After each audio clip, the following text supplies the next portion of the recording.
CM Revanth రెడ్డిపై తీవ్రస్థాయిలో మండిపడ్డారు హరీష్ రావు. సీఎం భాష సరిగా లేదన్నారు.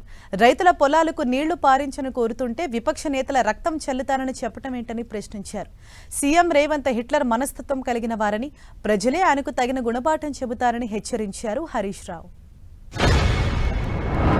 నీళ్లు కావాలని మేము అడిగితే రక్తం కావాలని రేవంత్ రెడ్డి అంటుండు.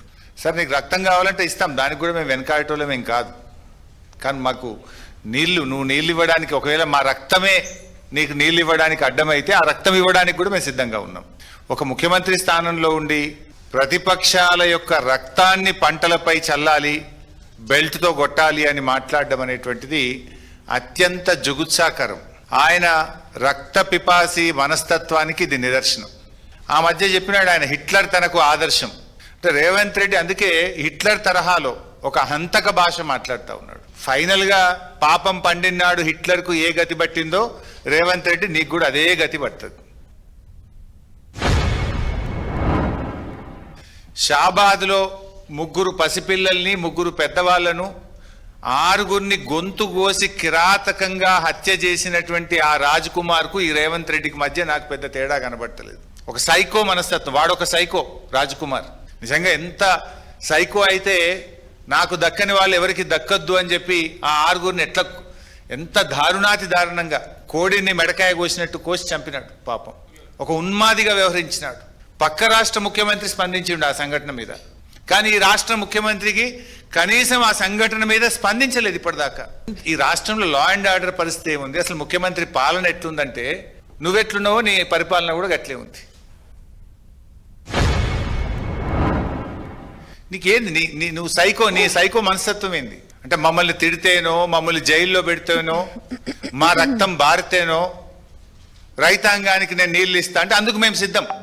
జైల్లో పెట్టావా పెట్టు, మా రక్తం కావాలన్నా తీసుకో, కానీ రైతులకు మాత్రం నీళ్లు పారించు. నువ్వు రేవంత్ రెడ్డి నీ నోరు నీ ఇష్టం, నువ్వేమన్నా మాట్లాడుకో, కానీ నీళ్లు తెలంగాణ నీళ్ల విషయంలో నీ ఇష్టం వచ్చినట్లు చేస్తా అంటే కుదరదు. నువ్వేం మాట్లాడుతున్నావు? కన్నెపల్లి కట్టుకొత్తవా రేవంత్ రెడ్డి అంటే ప్రతిపక్షాలకు కంఠం నొక్కుతా అంటున్నావు. నువ్వు కన్నెపల్లి కట్టుకొత్తవా రేవంత్ రెడ్డి అంటే మా కంఠం నొక్కుతా అంటుండు. నీ ఉద్దేశం ఏంది? మాకు ఉద్యమాలు కొత్త కాదు, పోరాటాలు అంతకంటే కాదు. తెలంగాణ ఉద్యమంలో అనేక సార్లు అరెస్ట్ అయినాం, జైళ్ళల్లో పడ్డాం. మాకేం అరెస్టులు జైళ్ళు కొత్త కాదు. ధర్మం కోసం, న్యాయం కోసం, రాష్ట్రం కోసం ఆనాడు అరెస్టులు అయినాం, జైళ్ళల్లో పడ్డాం.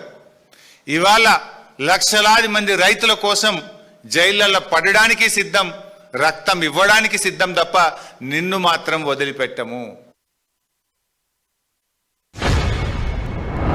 అంటే రిటైర్డ్ ఇంజనీర్లు మాట్లాడితే వాళ్ళ మీద గరుస్తావు, ప్రస్తుత ఇంజనీర్లు మాట్లాడితే ఏసీబీ దాడులు చేస్తావు, ప్రతిపక్షాలు మాట్లాడితే మిమ్మల్ని కోసి రక్తం బారిస్తా అంటావు. ఇదా ఒక ముఖ్యమంత్రి మాట్లాడాల్సిన భాష? ప్రజలను ఎట్లా కాపాడుకోవాలి, రైతులను ఎట్లా కాపాడుకోవాలి, రాష్ట్రాన్ని ఎట్లా కాపాడుకోవాలి అనే తపన ఒక ముఖ్యమంత్రికి ఉండాలి. ప్రశ్నించిన ప్రతిపక్షాలనేమో మిమ్మల్ని కోస్తా రక్తం బారిస్తా అంటావు, రిటైర్డ్ ఇంజనీర్లనేమో జైల్లో పెడతా అంటావు, ప్రస్తుతం ఉన్న ఇంజనీర్లు బదిలీ చేస్తావు, ఏసీబీ దాడులు చేస్తావు. ముఖ్యం. Is it the way of running the state? Will it help the state?